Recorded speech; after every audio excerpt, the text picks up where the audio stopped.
Thursday, SportsCage. How you doing? All right, let's get her going. I am still hopped up on suites from the exhibition we'll get to in a bit. It is for Access Communications, trusted in rural Saskatchewan for internet, TV, and home security. The next 3 hours goes like this. We are going to hear from some of the riders. Rider Varga, expected to play his first game as a rider. We're hoping to hear from him. Rob Vanstone in hour one, the rider historian, will join us. News on the Regina Pats and ticket prices. People in Regina are dancing in the streets, celebrating on what happened there today. We'll fill you in on that. Arash Madani in hour two. More from the riders. BC Lions color analyst Giulio Caravatta is going to join us in hour two. Big game for the Lions tonight. We're still in July, and it's a big game for the Lions. Last Mountain Distillery, the fine folks from there stop by, give us a little tasting or sampling. Glen Suitor in hour three. DeMarcus Fields from the Saskatchewan Roughriders and more. That is the 3 hours. The Prairieland Rentals text line. Great job yesterday, all you regulars and the newbies on our Where Do You Land Wednesday. 936-6262.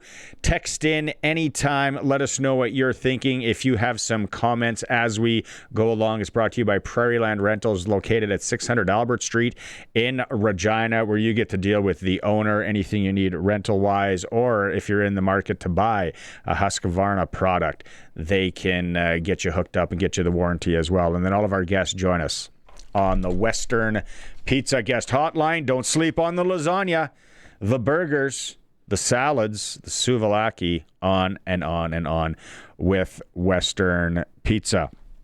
Okay, we're getting close. We're getting close to game day on Saturday. I got to tell you, I am somewhat surprised how many people have messaged in saying, we're going to the game. We got listeners from all over the province, all over the world, actually, because we're streaming and we're on YouTube and yada, yada. But a lot of people from the north, from that Saskatoon and north, making the trek in. It's a long weekend to Edmonton, although, yes, there have been, like the Rochdale Rocket, Benny, and I think it was Sherry who messaged in yesterday saying they're from down here. They're going to the game. Coulson, you have an update on what kind of crowd they're thinking about having at Commonwealth? Because yesterday you did a good job researching. They have the $20 tickets as well, the co-op kind of zone in there. Where are we standing with tickets? I'm just grabbing it here. So Matt Young, friend of the show. Yeah, made his post today, and here we go.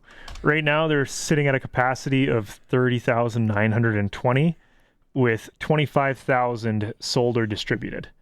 I believe it was the Elks president said if they hit 27,000 by Friday, they will be opening the upper deck, which that brings us in another 25,000 seats. So I don't know. I don't think they'll be selling all of those. Can you, and I know people are on the radio can't see it because if you're not watching on YouTube in the stream. Okay, so there's the stadium there. So if I'm reading this correctly, the lower bowl, which is, I think it's been a few years that they've just gone lower bowl in Edmonton. Yeah, it's been a few years since they had the upper bowl open. 30,000, so basically 31,000 people they can fit in the lower bowl. Yep. I've been there. It's a monster of a stadium. That is impressive.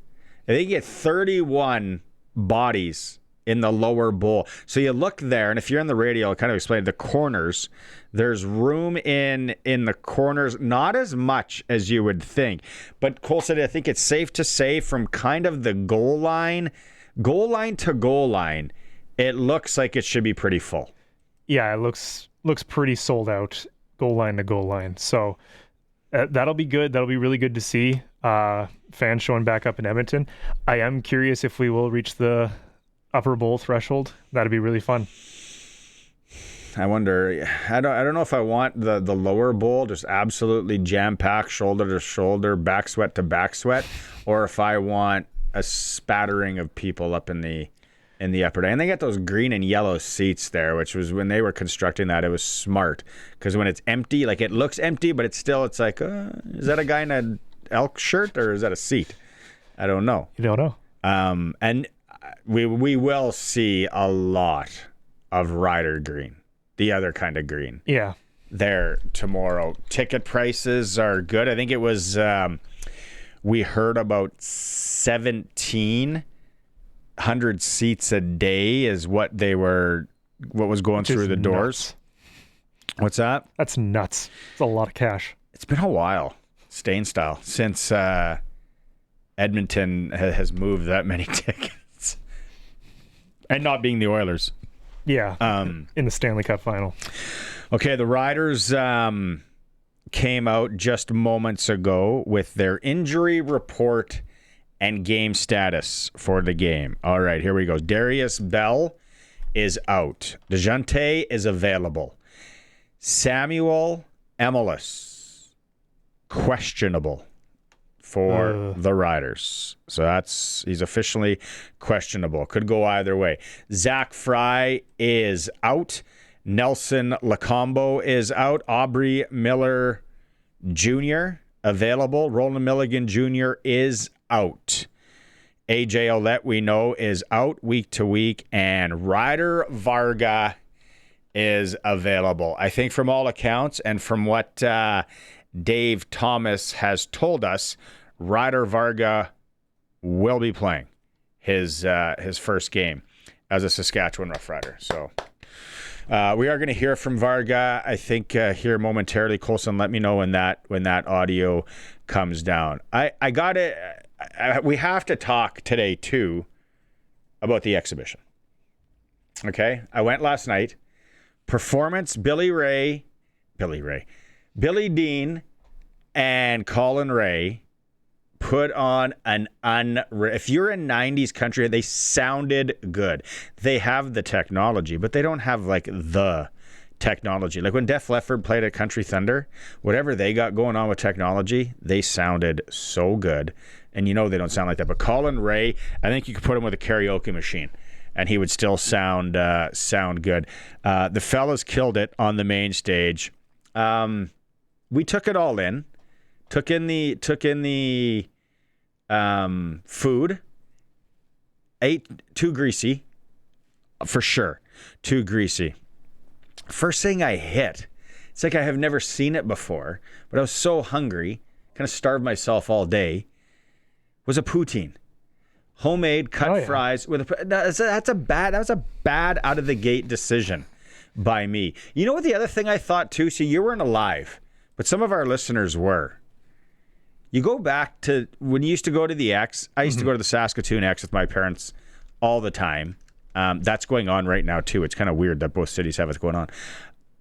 There was no poutine in the 80s and 90s in Western Canada. I don't remember.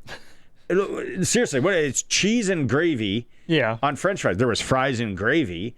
We didn't really get the whole cheese part of it, which is poutine, which is French, until early 2000s. So I'm sitting there outside the poutine vendor that I bought it from, eating it, looking like an absolute pig. And I'm like, this was never around in the old days. The kids didn't want to have anything to do with us. They were riding the ride. Do you know the Gravitron? Have you ever been on the Gravitron? I don't think I have. Which one is that? It spins around, sucks you to the wall inside. Yeah, no, I have not gone on that one. Get beside a stinky person. It's like 3 minutes of hell. The Gravitron is now called Alien Abduction. Okay. I missed the alien part on the side. I was just saying to my wife, I'm like, what a weird name for a ride. Abduction. That is a weird name. And she's like, read the alien part above. And I'm like, well, that's really small. And I'm like, wow, they're going with weird names of rides now. Abduction. I'm not going to send my kid. I bought one of those fresh squeezed lemonades. Oh yeah. The guy that has to sit there, and I'm sure they switch off, but the guy that's got to cut fries all day, and the guy that's got to squeeze lemonades in that heat, not a great job. But I commend the youngster that was out on definitely a date, probably high school-ish. Yep. And he's he's taking his lady for a twirl through the X on a date. It was, I think, $9 for a lemonade, $3 for a refill. So you brought back the cup. Yeah. Right? $3. Get yourself another lemonade. Swear. He's beside us ordering first. He goes, I'll get one refill. The lady's like, what? You got to buy it first, then you come back, and then you can get the refill. And I was like, good try, bud. Good. Although he's on a date and the girl he's right beside him, and I'm like, kind of comes across like a bit of a pidge. But I was like, yeah, I took some other notes. You gotta try it. I took some other notes from the X that we can get to in a bit. All in all, that reminds me. Was it Eric Francis who said there was the couple of reporters who had said, "Can we split the all you can eat?" Is that Eric Francis's story? That's what that reminds me of. I don't know. Yeah, Brendan on the Prairie Land Rentals text line. Growing up in Regina, I had to marry someone from Saskatoon to learn what a spud nut was. Now, all the people listening from Saskatoon that have been to the X, or you've been to the Saskatoon X, you know what a spud nut is. Do you know what a spud nut is, Colson? No idea. They don't have them this year. Oh.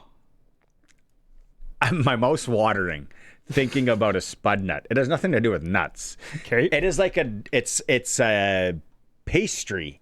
It's a donut-ish kind of, looks like one of those big dough pretzels. Yeah. But it's made from dough, like a real sweet, and then it's got like this caramel. Not too much, just a little bit on it. All right. And they're fresh, and they're unbelievable. They got rid of them this year. Okay, here. Then someone just opened up a spud nut shop or a little truck and travel around. It wasn't very hard. Someone could get the recipe. So it's basically a donut with some caramel on that was like kind of twisted up like a pretzel. Yeah, but don't kid yourself. Like not a donut like you would get a donut anywhere else. There was something else going on in that batter. Sure, yeah. And the oil, my dad would always say, the oil is key. Anything you're deep frying, right? You go to a place and your chicken balls taste like fish. They're not changing their oil enough. Or their donuts, they make donuts and it tastes like fish. They're not changing their oil enough.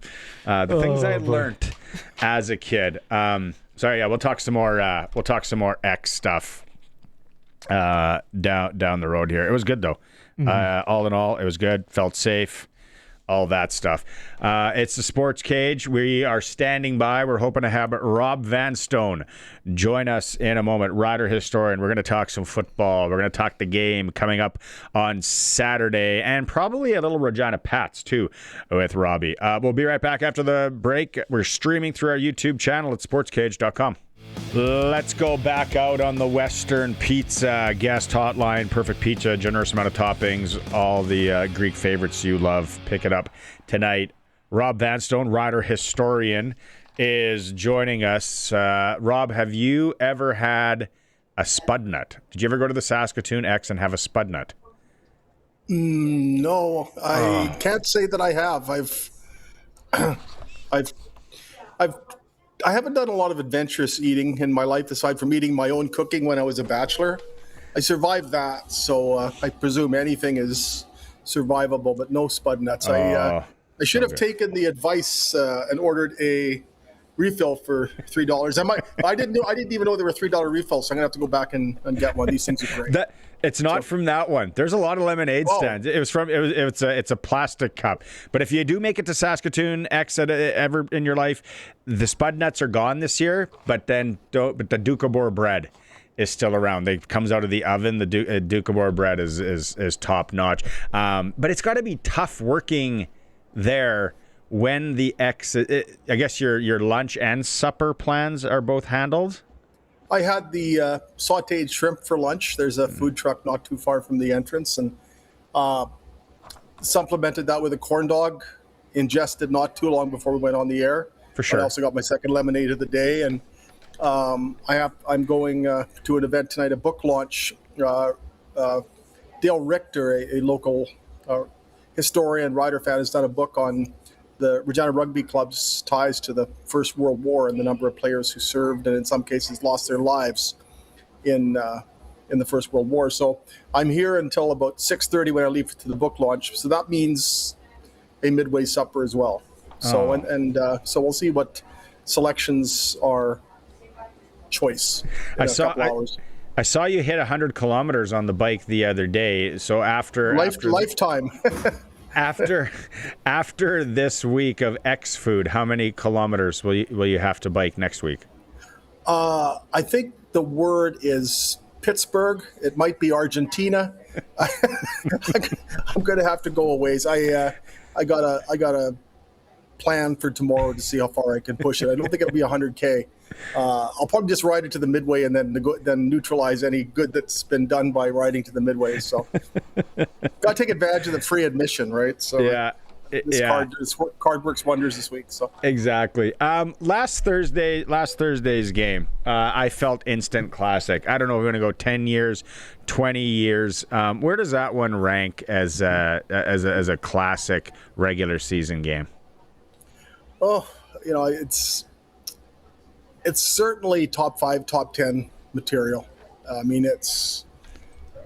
that had so much, nearly 1,000 yards passing, and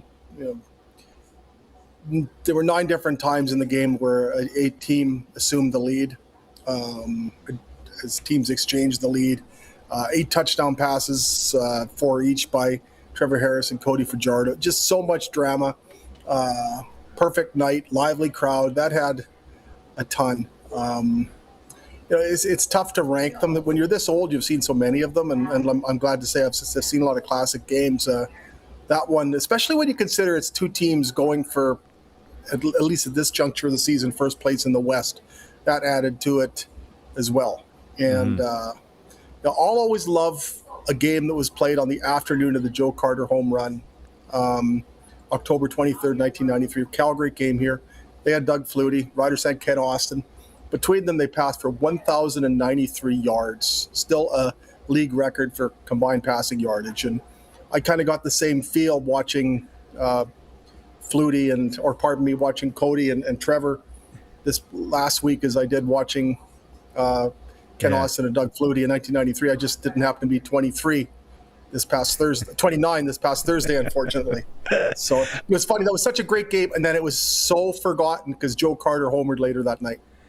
And what an amazing football game that was. Two masters at their best. That's interesting that it was on the same day as the Joe Carter, because I saw on your Twitter or X that game 1993, 1,093 yards. Then second is 971 from 1991. Then 947 from also 1993. Then a 1990 game. And then a 2026 game. So really, it's been a long time, right? Like the 90s was hot to get a lot of passing yards, and then it's like, 2026. That's a long time ago. It's tough to break into the early 90s because that was absolutely crazy. The 91 season, the Riders, I think they had 4 games where they scored more than 40 points and didn't win. There was a 50 to 47 game. It was just 49-41. It was CFL offense. I mean, offenses are pretty prolific right now, but the early 90s, if you were a defensive coordinator and you held a term team to 30, it's just like, good job. In 1991, the Riders set team records for points scored and for points allowed. So that was a wild year. It was so much fun to watch, and that's the kind of vibe I got watching that game last Thursday. Where's what Keyshawn what KSB, Kean Schaefer Baker is doing ranks? Like every week it seems this guy's piling up the yards, and I know we're 6 games in, but is he getting into uncharted waters? Yeah, he's on pace for almost 2,000 receiving yards. Wow. And the team record of 1,715 was set by my favorite athlete ever, Joey Walters, in 1981. And so that record has been rarely challenged for most of a half century. And Keyshawn Johnson can also take a run at that one. I think he's on pace for 1,700 and change. So Joey did it in 16 games. Teams now play 18. But Kean is on pace to break that in the 16th game. It's amazing what we're seeing. And, I'm so glad for Kean because he's had injury issues. And this is the kind of season that I think everybody knew he could have if he was just in the lineup week to week. And that's what Trevor Harris says the key is, just availability. And that one-handed catch you just showed for all the viewers out there.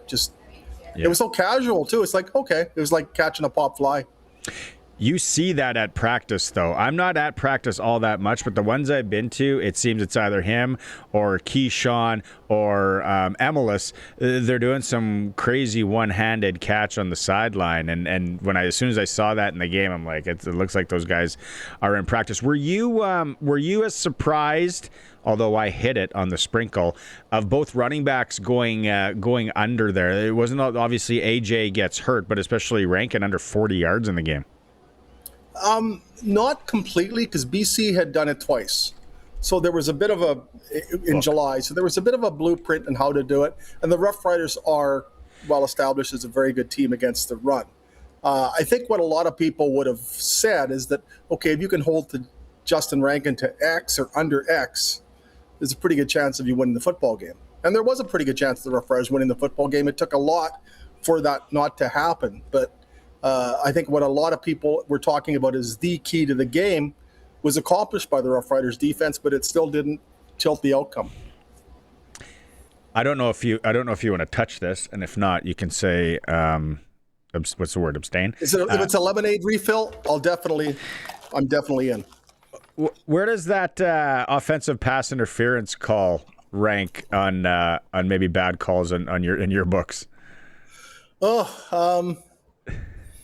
my emotions at the time in the press box, as much as I tried to restrain myself, I think especially at that juncture of the game, it was a pretty marginal call. I mean, there was contact there, and I suppose if you're going by the absolute letter of it, you could say that. But I look at that and I don't think he gained a lot of separation or any separation from that. It wasn't exactly hand fighting, but it wasn't so flagrant at that juncture of a game that I think it necessitated a call. I wouldn't be surprised if when the league's going through that with the officials, if they put a check mark on it, because if you look at the absolute letter of it, okay, there was something, but I think there's a certain point at which context has to be taken into consideration, and we know how that turned out. I think most would agree. All right, looking ahead to this weekend, we got Ryder Varga making his Rider debut. I know you were there today asking questions. Here is one of the clips asked to Varga. What does it mean to get back into a game? I mean, it means everything. I mean, I haven't played since September last year. It feels like forever ago that I got hurt, and to do it for the hometown team is like really exciting. Yeah, I think we talked about it last week, possibly even the week before. I'm like, hey, so are you watching it closely, Rob? Like, how close is this guy to getting in? Probably could have played last week, if not the week before. But now we get to see him. Where does he help out in your mind? Well, special teams. Obviously, I think he's also demonstrated his ability as a linebacker during his time in the CFL, so there'll be some flexibility there as well. You had to wait a while on that one, but I think his track record is pretty well established as far as what he can do in the Canadian Football League. And now for the first time ever, very soon, not exactly sure when, but very soon, the Roughriders will have a player named Ryder in the lineup. So, it's been more than 2,200 players have dressed for the Regina Rugby Club or the Saskatchewan Roughriders, and none of them have been named Ryder. We've had people with dogs named Ryder, but no player named Ryder. So that'll be a momentous occasion when it happens. That you brought that up. I was thinking about that the other day. I'm like, I wonder if there's ever been a better a clip. You want to go to 4? We had a Barney too. There was a Barney Bjarnason who tried out for the team one year. Tried out. So, yeah, he didn't cut it. Fancy sorry, that. Barney. We got more from Varga on being a Regina guy. Were you named after the team? I want to say yes for everybody, but it's really not. It was like, I think it'd be really cool if it was, but it unfortunately was not. Maybe I'll do my parents to go back and readjust the reason they named me Ryder. But you ever see like the moving truck that has like it's like a moving company, Ryder? Yeah. They don't love moving trucks, but like they saw the name on Ryder, and they're like, oh, that's cool. And my brother's named Hunter and Ryder. Thought it was a good mix. Well, at least I didn't name his brother Budget or Hertz. Penske. But I got more Barney history for you, by the way. Okay, let's go. Along with Barney Bjarnason, Byron Barney, a defensive back, attended training camp in 1988 from Alcorn State. Willie Barney, a defensive lineman from Northern Iowa, attended training camp in 1997. So that's my Barney trivia for the day, and I hope you can repair the show from here. William Barney Bjarnason, a halfback from the North Shore Lions in Vancouver, born in Elfrost, Saskatchewan, tried out for the Riders in 1953. Oh, wow. 5'11", 180. Elfrost, Saskatchewan. Absolutely. So that's our Barney trivia for the day. They're thinking of possibly opening up. Are you going to the game, first off? And the crowd, you're not? No. Okay, they're thinking about opening up the upper deck in Commonwealth just for the league. Like, this is awesome. To have the Elks back because they need to get butts in the seats, but now them possibly being the best team in the league. Oh, it's tremendous. There's so much in this home and home already. Part one was epic, as we've previously discussed, and for them to be playing against each other so quickly is perfect. And then you add the enlivening of the fan base. I'm sure there will be thousands of Rider fans there as well. And so it's nice to see that. I mean, you talk about, great games over the years. My favorite will always be Ron Lancaster's last game as a player, October 29th, 1978. That was at Commonwealth Stadium, and the whole place was full.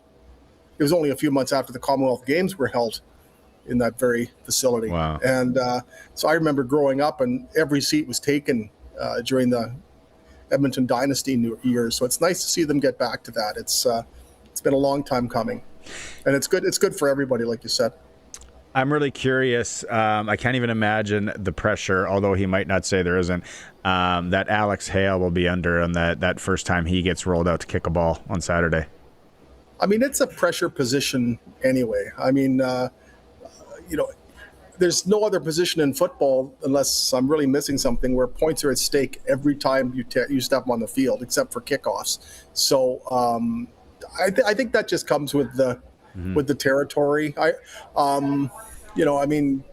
go back to Brett Lothar last year and all the talk about that, and there were so many narratives out there that were absolutely false. And Brett had a tough start to the season, and people were acting like that was the way it had been for the longest time. And Brett had been on a stretch heading into last season where he made 34 out of 35, and the one miss was a 60-yarder into the wind. And so that didn't even buy any grace from some observers. So I just think that's the nature of the game, especially with the way the kicking position has evolved. There's people that I grew up watching that were, by the standards of the day, great kickers. Their percentages wouldn't even get them to training camp invite anymore. It's the standard is so high, and I think that will come around. There haven't been a lot of opportunities for him to kick longer field goals either. I think once he gets a chance to get into a groove, I think that will cease to be a topic of discussion. What else do you have circled when you're watching and listening to this game on Saturday that you're interested to see? Well, it's the 7th anniversary of the Cody Fajardo Corn Dog game. So, and the Roughriders happen to be playing Cody Fajardo again. So I think that is really cool. A lot of the statistical markers that you've cited, the nerd in me will be interested in that. I want to see how we talked about Justin Rankin. Can he be held in check 2 weeks in a row? How will Quali Connolly do in his third start for the Roughriders? And the defense has been a topic this week. Cody Fajardo just finished throwing for 510 yards. What can be done to turn that to more of unremarkable number. I know that's been an emphasis for the Roughriders this week. It is every week. It's not like they're trying to implement things that they aren't talking about all the time. But to what extent can the Edmonton offense be held in check? And what we're seeing this year is a Roughrider offense that is very consistent. And so when you score 34 points, you should be able to win the football game. And so the Roughriders can both Roughrider losses this year. They've scored 34 points. So can the defense make it feasible for the offense to have an average day, and then you win a football game? What we heard from him yesterday, what have you seen from Derek Roberson so far? I think there's a lot of excitement over what he can provide. South of the border, he's got some NFL credentials. He was, he's 30 years old, and in November he was born right before the first Grey Cup was played in Regina. So I'm not sure about the timetable there, but I know he's a pretty appetizing or intriguing addition to the team. I don't know how long it takes to acclimatize a defensive lineman into the schemes, but I'm really curious to see what he can provide when that opportunity arises. I'm quite sure there'll be one at some point, because that's an impressive resume. Rider historian Rob Vanstone is joining us here on the Sports Cage. We are on the home of the Riders, 620 CKRM, and streaming through our YouTube channel at sportscage.com. Okay, we're going to keep Rob Vanstone on with us on the Western Pizza Guest Hotline for a few more minutes. We're going to shift gears and talk some hockey. You've covered the team for a long time back in your role with the Leader Post, but you're still a season ticket holder. The news today from the Regina Pats and the ownership group, obviously the Brant Sports and Entertainment Group, that they are making a move on ticket prices. New family zone, silver equivalent from last year. Tickets at $12.50 per seat plus applicable taxes, a 58% reduction from last season's single game pricing. New weekday tickets starting at just $12.25 plus applicable taxes and fees, representing a 50% reduction from last year's pricing. Single game ticket prices reduced by 15% across all seating categories. As a season ticket holder, Rob, have you heard anything as far as prices on the season side? What kind of savings you're looking at there? Obviously, it's a great thing for Regina Pats fans today. Well, it says no change to the base price. That's fine. I was very pleased with the base price last year. I think my price averaged out to $23 a game, which is absolutely fine. I did partake in the concessions with some enthusiasm. So the credit for $150 per season, that'll pay for my Diet Coke at every game. I'm kind of hoping they'll have lemonade and refills. So I'm really excited about. I will be renewing on August 4th, which is the first possible day it can be done. It's hard to believe training camp's less than a month away. I love going to Pats games. I've been going since my dad was the organist in 1971. So that's as much of a tradition as far as attending sports games or sporting events as going to Rider games has been for me. So I loved everything about what I saw in that announcement today. It's not very often I've seen. I mean, how many press releases have you and I have seen over the years, Barney? It's not very often you read one and go, "Oh, that's a amazing." Reduction." So. Anything in life these days, a reduction. Oh, but I can't believe that we've talked together now for I don't know how long, almost 2.5 years that I've been doing the show, and you've never revealed that your dad was the organist for the Pats? Yeah, he was the organist when they won the Memorial Cup in '74. He wasn't at the game in the Memorial Cup final, of course, but yeah, Alan Vanstone was the organist for the Pats from '71 to '74. So I tell people that my dad played for the Regina Pats, and I just leave out the fact that he was the organist. So. Okay. What?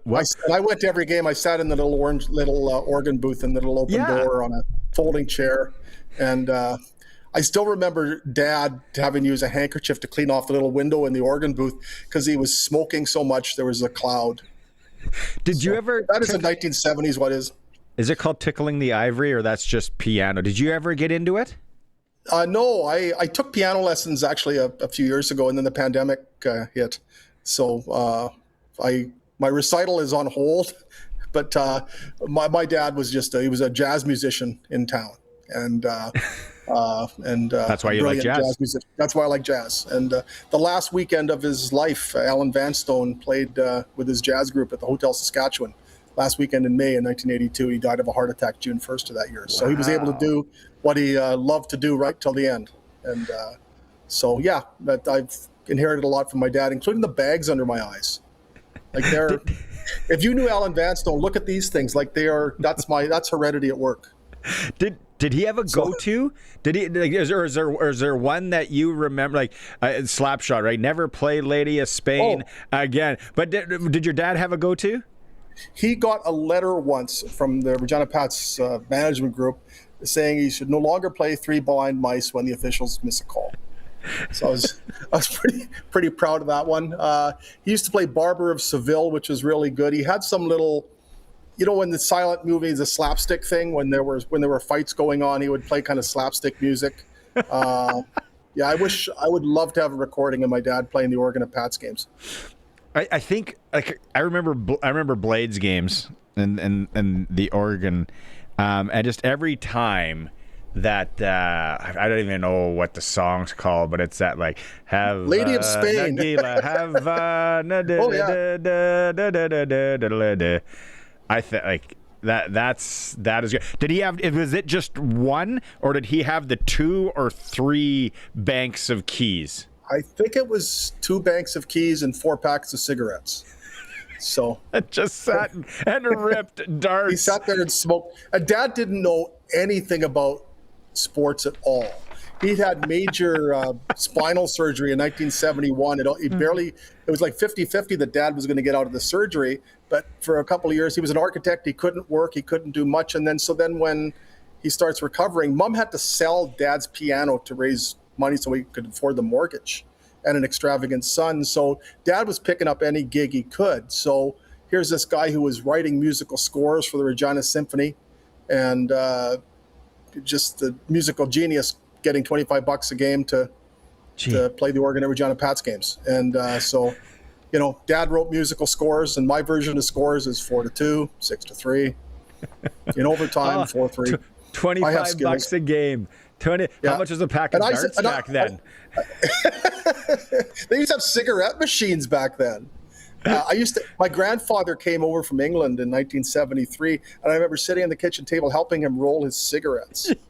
So it's been, things have changed a little bit. Oh, I love it. This is okay. So back to what's going to happen. That's what you call a tangent. with the Pats this year, $12.50 per seat. It just makes sense. I'm excited to see, and it's probably going to be a work in progress, what the Brant Sports and Entertainment Group does inside the facility. Well, and we saw that when the initial, Queen City Sports and Entertainment, purchased the team, and the scoreboard that we see now, that was installed early in the ownership group when there were 5 individuals. Sean Semple being one of them. Eventually, purchased full control.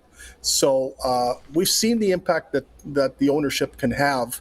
I think now that it's Sean Semple's group is in charge and they have the building, I'm really intrigued to see where this goes beyond the announcement today. And there were things in the announcement that certainly offered some hints as to what's coming. But and you add the first full season of Maddox Schultz and Liam Pugh. And this is, I don't really welcome the snow, but hey, it'll be a little easier to take the winter this year. And you know what? Maybe they'll go. One of the things that we're announcing, we're bringing back a live organist. Oh, I went to Montreal. I went to Montreal in March of 2025, and it was a business trip actually, and I was just trying to document how the Montreal Canadiens celebrate their history, and so they gave me a tour of the whole Canadiens operations, and then I went to the game, and I got to the game really early. The organ absolutely left me speechless. I'm sitting there in the press box taking video of it, me listening to the organ. It was vibrating the desk in the press box just to hear a live organ, and this thing was just a monster. That's so cool. That was the highlight of the night, actually. When you're an organist, son, you really don't have big dreams sometimes. you got your lungs are okay from secondhand smoke, maybe possibly too. My mom and dad used to have this old car known as a Belvedere. I think it was called, or was that the brand of cigarettes? Anyway, that's a good vodka. I know that. I remember them driving around. They were both smoking, and the windows are closed, and you just kind of assumed that you were going to grow up and smoke, right? There were cigarette ads on TV, and Dad always had 15 cigarette burns in his white shirt, but everybody smoked back then. Athletes smoked, the dog smoked, everybody smoked. Chili Willie on the text line says he remembers your dad. He kind of remembers north end of the rink. His dad was amazing with his riff on the keys. So yeah, there we go. We're going back. You know what? I think the Pats bring back a live organist. They pay him, I don't know, inflation now. Maybe give him $100 a game, but let him have a bucket outside, kind of like on Broadway in Nashville or anywhere. And if people like it, they can tip all day, and then he gets to take all that home. Dad would have used the bucket for an ashtray. And there have been $1 bills, $2 bills, going back to the. Rob, this has been fun. I've destroyed your program. I'm so sorry. Oh no, people are texting in like crazy. Who doesn't love organist talk? Oh, I love organist talk. We're going back. We got X talk. You gave us a bunch of Barneys at Rider history. We talked about the game. We covered a lot. I think we did good. Well, for next week, I'll make sure you have a copy of a photo of me and my dad, sitting on my dad's lap at the organ. Yes. And yeah, awesome. Okay, have a great see the bags weekend. under both of our eyes. Mine formed early. So. and he's just lighting one up. Rob bags. You're a beauty. Okay, let's chat next week. Have a good weekend, Thanks, Rob. Barney. You too. Take care. Thanks, Paul. Take care. Rider historian Rob Vanstone. Never a dull moment with him. I was in the media room today too, and just man, the guy's memory is unbelievable. Let's get back into some of the Rider talk and read some of your text messages when we come back. It is the Sports Cage on 620 CKRM. Okay, Rider injury report, game status for Saturday. We got Darius Bell is out. Dylan DeJounte is available. Sam Emelis is questionable. Zach Fry, we knew that. He's out. Nelson Lacombo's out. Aubrey Miller Jr. is available. Roland Milligan Jr. is out. AJ Ouellette is out, and Ryder Varga is available. Sounds like Ryder Varga is going to play his first game as a Saskatchewan Roughrider, the local boy, on what it is like to put on a Rider jersey. Yeah, it's like surreal. Like, you know, you always like think about it as a kid. Like, I remember being at Old Mosaic, like watching games and stuff, and now just to like do it. Like, you've always been here. Like, I've played here as on the enemy team, and just being like, well, these guys are really loud. Like, you know, but it's really nice to have them on my side this time. Week 9 of the CFL starts tonight. BC Lions at the Winnipeg Blue Bombers at 6:30. The Lions going with quarterback Caden Salter as the starter. We're going to find out more in hour 2 about that. Western Canadian Baseball League tonight. Medicine Hat is in Moose Jaw. Tilt of 2 of the best there. Swift Current is in Weyburn. SportsCage.com poll. Should the Toronto Blue Jays be buyers or sellers at the Major League Baseball trade deadline?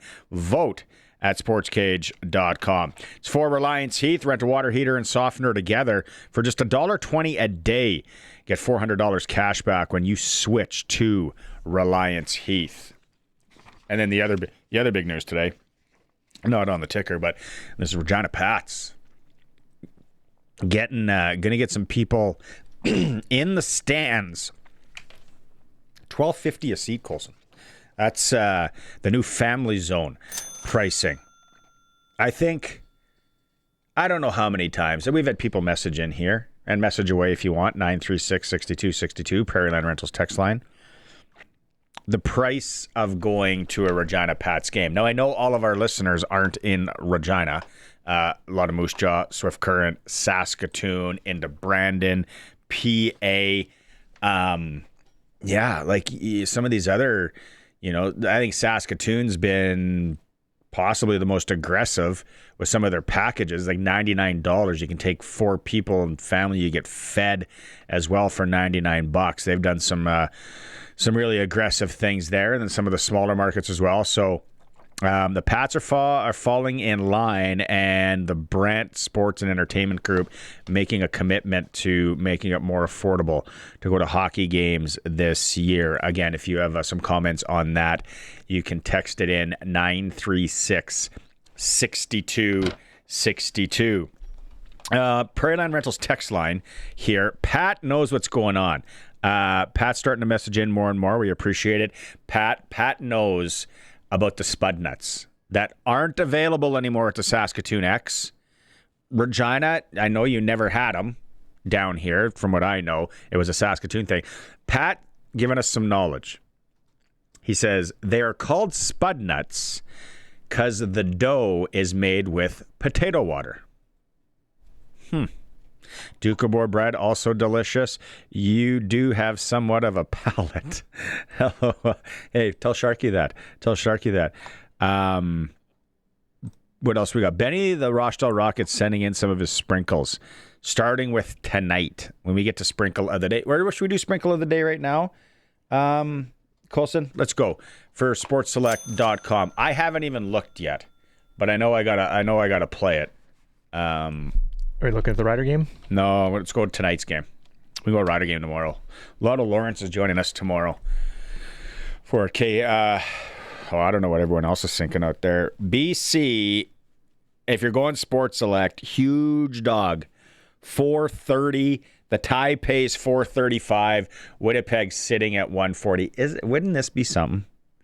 It's kind of one of those weird games where BC, with some quarterback not a lot of people have heard of, go in to Winnipeg on a Thursday and beat them. The point spread, -8 for the Blue Bombers. And, this is tough too. The over-under, 53.5. I meant to shoot out a text message to the Yacht Club and see what guys... there we go. We had on cue... The Yacht Club are saying BC quarterback 230. So Salter 230. That's the line on throwing. Hatcher over 50 yards. They're thinking Dembski over 50 as well. So no props on the Sports Select, but there you go. You see it. I think I like the over 53.5. Maybe BC is going to score some points. I don't know if I touch the money lines on that. The point spread, maybe. I'm going to root for the underdog tonight. I'll take BC 8 points on like a marginal sprinkle, little unit time. SportsSelect.com. Make your picks online. Generate a QR code. Go to your Lotto Spot retailer. Scan away. And there you go. That's pretty much it for hour 1 of the show on this Thursday for Access Communications. Hour 2 coming up, Arash Madani, more from Riders practice today, and BC Lions color analyst Giulio Caravatta is going to join us live from Winnipeg. Let's get a sense of what's going on with the Lions, and also Last Mountain Distillery is in studio. It's a Sports Cage on the home of the Riders, 620 CKRM. Welcome back to Hour 2 of the Sports Cage on this Thursday for Access Communications. Colson is with me. Hour 1. We found out Rob Vanstone's father was the former organist of the Regina Pats. How do we top that on today's show? We just found out. Prairieland Rentals text line on the new Pats prices. Dawn says it's about time they followed suit. A game costs over $200 a game for 2 adults, 2 game tickets for kids. $50 for the 50-50. You go with the big one. Supper, mini donuts, bevies, 100 in gas to get to Regina. It must be coming in. Yeah, I get it, Dawn. But now you can get tickets for what? $12.25 plus taxes. There we go. And maybe and gas isn't getting cheaper. We got to cut. If you're gonna cut one, what are you cutting, Dawn? The bevies or the mini donuts? You got Pat's, another text here. No name. Pats still have the most expensive season tickets in the WHL. Don't care about the concession credit. Probably won't use it. Must be a season ticket fan. Then a bunch of you getting it. Don saying he's cutting out the 50-50. Another. Spud nuts are made from potato water or some mashed potato. It has potato, therefore called spud nut. Love them. Make them myself. Connie, where do you live? This is a serious question. You can message Connie. If you make spud nuts, how can I get them in my hands? Colson's never had one. We will try them on the air. Connie, you have to hit us up. I might have a new favorite friend. The spud nut. Went the exhibition last night. Regina has never had the spud nut. That was a Saskatoon thing. Then they got rid of it. I saw the turkey legs, and my wife was like, "Oh, I should get those. Look so good." And I'm like, "No, they don't. They look fake." It's kind of like the fillet of fish. I'm like, who's buying the turkey leg at the X? There must be lots. A lot of people. Me, not so much. And then, did you ever remember as a kid watching the Super Dogs? At the Super Dogs? They still have them there. Those are the big hot dogs. No, Or- the show. The Super Dogs. Like dogs. And they go and run around and they jump and all. Yeah. Like, I remember when those first came out. They brought the Super Dogs to the first time back in the day. First few years. But they're still touring. The Super Dogs. I don't know. We didn't go watch them last night, but if you have a kid, I guess it's pretty wild stuff. Super Dog chat aside, X chat aside, let's get into some talk with Arash Madani. It's time to go coast to coast with Arash Madani for Smart Investing Solutions. Be smart with your money. Call Brian Gawley at Smart Investing Solutions, 546-2533. Trivia question. Next time you're in town, I'll buy you Taco Time. who? Well, they're a sponsor of the show now. We got Taco Time Hot Take coming up coming up Fridays. Taco Time Hot Take, a chance to win a $50 Taco Time. It's just the greatest fast food out there, if you ask me. Who was the Regina Pats organist in the 70s? Rob Vanstone's father. Alan Vanstone. Alan Vanstone. Yeah. Do you know I have a Taco Time story involving Regina? Fire. Well, that was part of it. So, Grey Cup Sunday 2022 in Regina for the game. Mm-hmm. And we were staying at the hotel around the corner from like the mall there that's connected to the Delta. The Sunrise out on Victoria? No. No. What's the mall there that's connected to the Delta? Downtown. Cornwall Center. Yeah. I'm at the Cornwall Center Sunday late morning, trying to I'm sitting in the food court, rocking a bit of a headache. Grey Cup Sunday headache, and I'm like, okay, like trying to figure out some content to do before the game. Oh yeah. When I look over my corner and look over who's standing there in line at Taco Time in the food court, but Ryan Dinwiddie, the head coach of the Argos, with his son. 6 hours before kickoff of the game, they ended up winning, becoming champions. Then he's like, I love Taco Time. Okay, Taco Time before every game in college. So there you go. That's an aggressive play because they teach athletes. I'm learning this from my son now. Like, you don't really want gassy foods, right? Before a game, I was telling the story. I remember playing a senior hockey game, and before it, I had Taco Time because I absolutely loved it. And I was like, whoa. I just burping it up, and I'm like, I don't think this is a good idea. But Taco Time for a hangover, I will take that hot sauce and some Taco Time. Now I want Taco Time. I don't know what Mrs. S has ordered for the drive tonight, but I hope it's Taco Time. Let's get into football and CFL football. Yeah. We got a rematch this weekend of an absolute doozy. I think last 5 years, maybe 10 years, this is regular season games like a Mount Rushmore game for the Riders for me.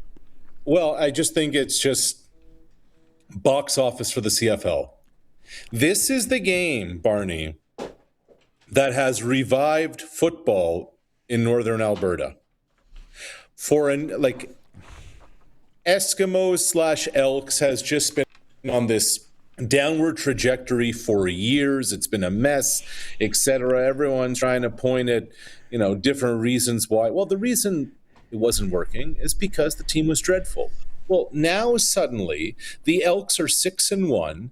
They have a 4-2 Riders team, defending champions, coming to town. And there's talk that they've sold over 30,000 tickets, and they just might, on a summer weekend, open up the upper deck to Commonwealth Stadium. And for a firecracker of a game that should have all of it, if everybody is able to stay healthy. If it lives up to what we saw last week, it's a treat. But this is just a great reminder, Barney. Chris Morris, the team president, bless him, coming out saying the name change is why nobody's coming out to games. No, Chris, your team's been terrible for a long time. Now you're 6-1, and you might sell 35,000 tickets. Funny how one has something to do with the other.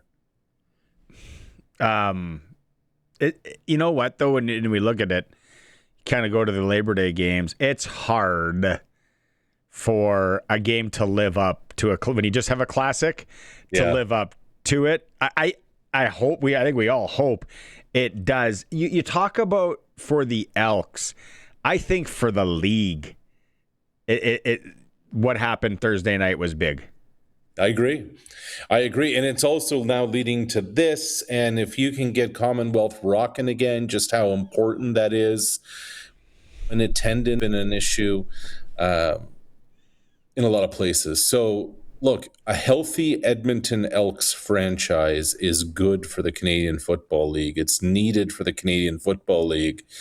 And for now, the widow wife of Larry Thompson is on board as owner. Let's hope that remains. But, nobody likes losing money. So having people in that stadium is going to be a real important thing, and exciting football is going to lead to a big stadium. And if Cody Fajardo and Austin Mack hook up to do the thing they did last week, we should be in for a real entertaining football game. I'm torn at 60 points over under on it. It's a tough one, isn't it? It's tough. I know. Yeah. I think I'm leaning under. It's going to have to be a Saturday morning decision. Hey, speaking of big first football, half under, maybe first half under. First half under, maybe. Yeah, I might do that. You can root for mind. points in the second half. I don't want that. Yeah, and then while eating leftover taco time, I'll figure it out Saturday morning. Man, BC tonight, Winnipeg. It's late July. It's a huge game for BC, but important as well for Drew Brown. I just really believe, Barney, this is the most important start of Drew Brown's career. And I know that sounds hot takey and hyperbole and whatever. For the first time ever, Drew Brown is in a gotta win it game as a starter. It really hasn't happened in his career when you think about it. His first go around with Winnipeg, he was just always Zach's backup, who was, the young kid on the way up.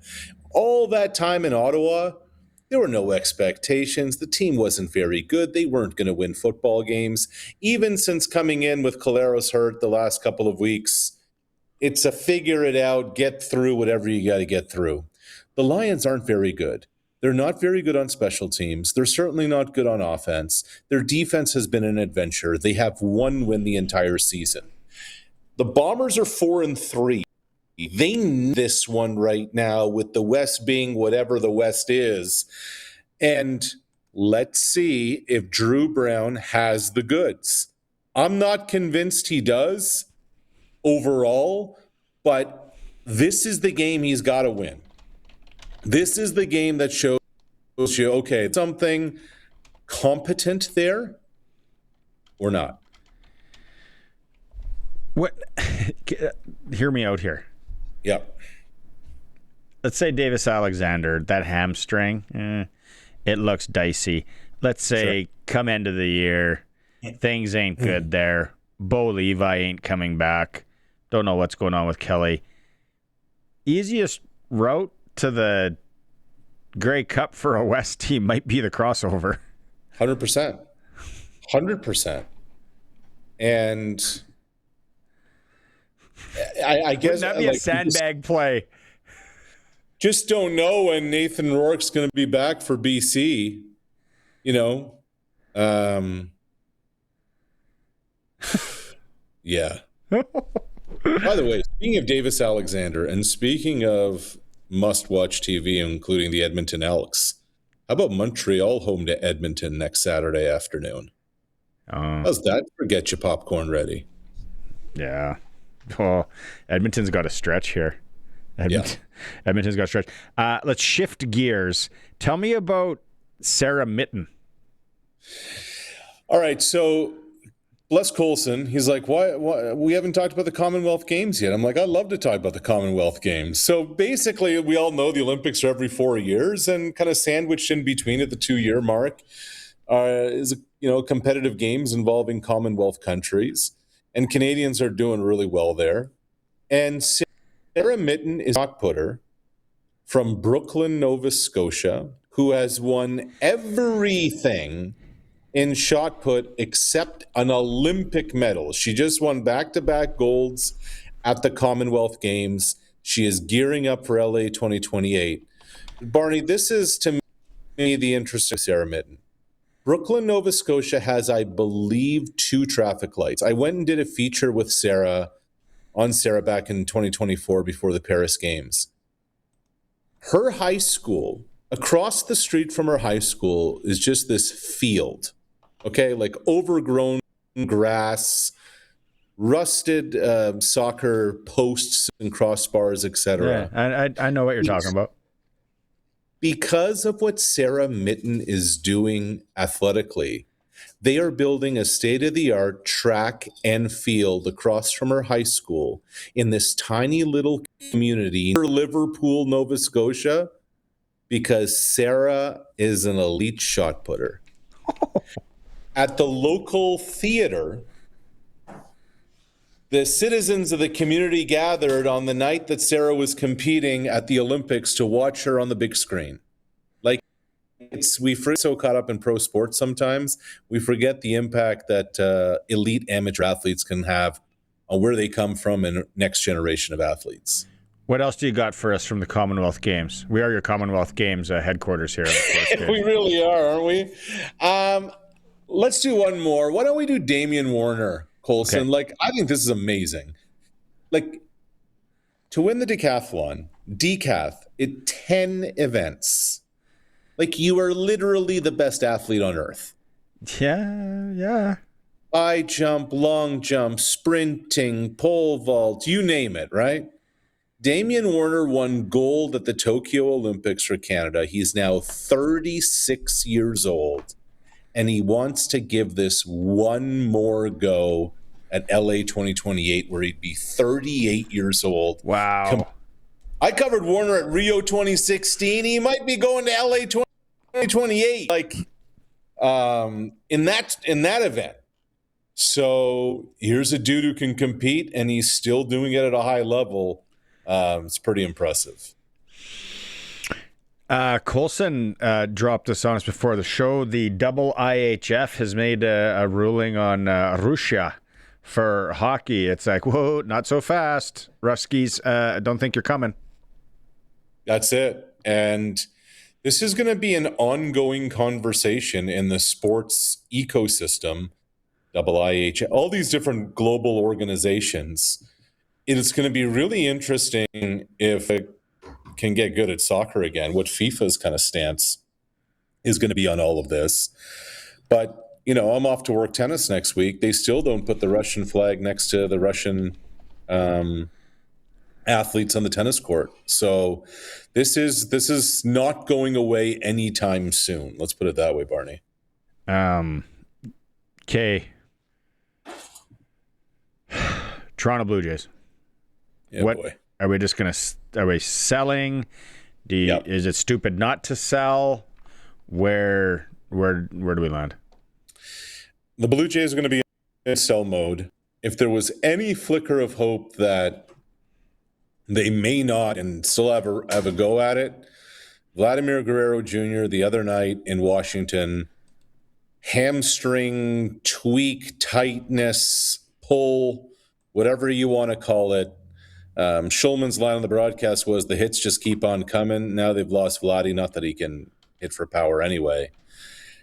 Barney, don't be surprised if the Philadelphia Phillies become interested in some Blue Jays pieces. I look at a guy like Dalton Varsho in center field. The Phillies could use that kind of glove in their outfield. I wouldn't be surprised if there's going to be interest in bringing Jeff Hoffman back. They want somebody in their bullpen. Shoot, they may go after Kevin Gausman too. Because remember, the bench coach of the Blue Jays the last few years, the one and only Don Mattingly, who is now the manager in Philadelphia, he knows the makeup of the guys. He'd stand on the table for the dudes he thinks he can win with, especially having been to October last year. Different dynamic now in Philly, but Donnie Baseball knows those dudes. Speaking of Philly, I want to ask you, where do you land on how the Sixers will be next year now with LeBron? Is it going to be a health thing? There's going to be a lot of load management going on there with Embiid, with LeBron, maybe even with Jaylen Brown, and then just ramp things up in the spring. Remember, these teams rarely win year one. Even when LeBron, Bosh, D-Wade all got together in Miami, they didn't win the first year. Obviously, it's a different league now with the player movement, but I foresee a lot of load management over there in Philadelphia.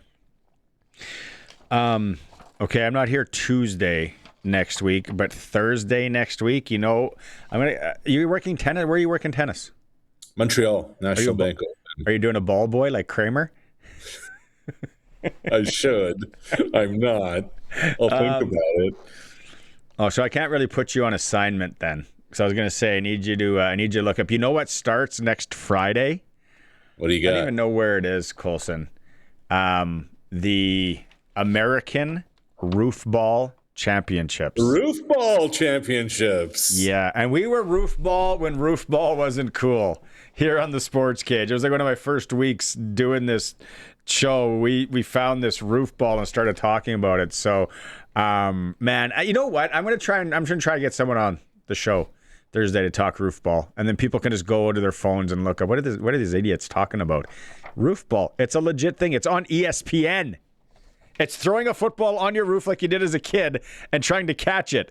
And there's like a world championships and it's on ESPN. It's fascinating. I love it. What'll they think up next? The little things in my life, Arash, like taco time and roof ball. That's what pleases me. Extra sour cream, huh? No. Light sour cream, hot sauce inside the burrito. There we go. And then a dip. And then the Mexi Fries Deluxe. Sharky's never tried Mexi Fries Deluxe. Off the charts. All right. I'm getting hungry now. Okay. Have a good one. We'll talk to you next Thursday, buddy. See you, bud. Yeah.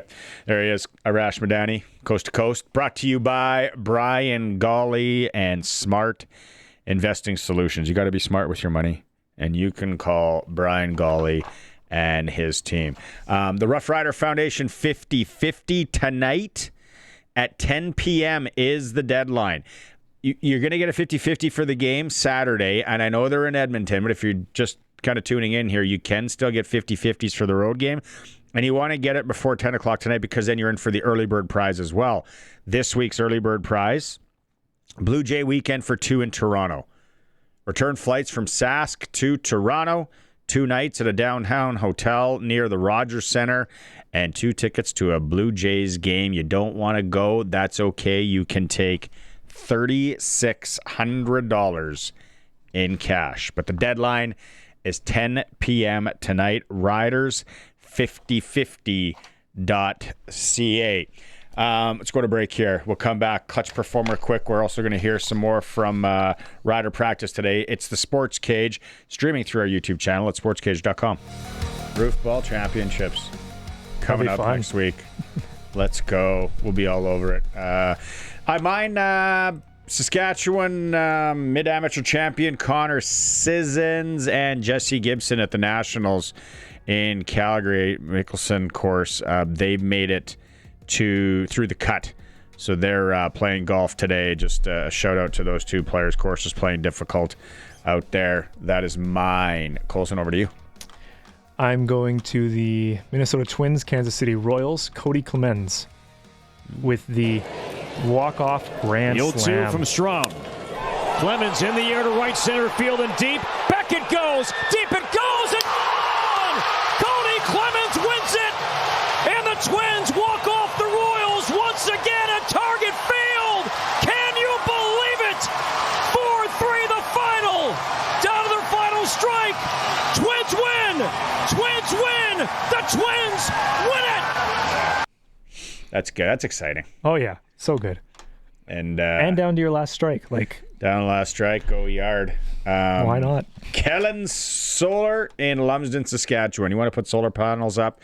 They'll come out and let you know if it's a good idea. They'll scout things out for you. And then if you got a livestock operation like Jeff and Val Marie called them up, said, I got a livestock operation. And he's like, sent us a message. Thank you so much for letting me know about them. Troughs, solar units for his livestock operation. Family run in Lumsden, Saskatchewan. Check them out. Kelm Solar. We are going to be joined soon by BC Lions color analyst Giulio Caravatta talking about the game tonight in Winnipeg. Yacht Club just messaged in. They're talking about sprinkling, sprinkle of the day. Earlier, they said maybe hold the phone, maybe look at the under because they're starting Salters at quarterback and also their running back is out now. James Butler. Butler is out. So struggle bus could continue for BC. The BC Lions. Darnell Sankey fined also for a hit on Chad Kelly. Yeah, that was the hit that he was injured on. Yeah, I don't know. I think I have that somewhere. We'll talk to Suits about that in hour 3 because I don't think it was Suits that he didn't think it was a finable or a egregious play. Here, if you're watching the stream, here it is. Slide down. We see way worse. I think because he was injured, maybe there was something to it there. Prairieland Rentals text line. Dion from Regina. He says Arash is totally wrong with the Eskimos name change. The fans stopped coming out immediately as the name changed even before the team played a couple games.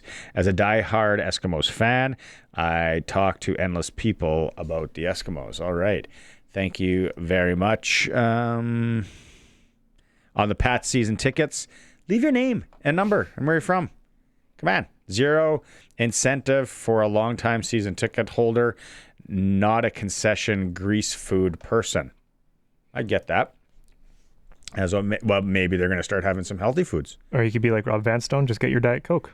Get Diet Coke. Maybe they'll start having Cobb salads, fresh ones though, not in a box or frozen. John texted in. I can't read that on the air, so that's why we love the text line. I saw the text you're talking about. Put it off.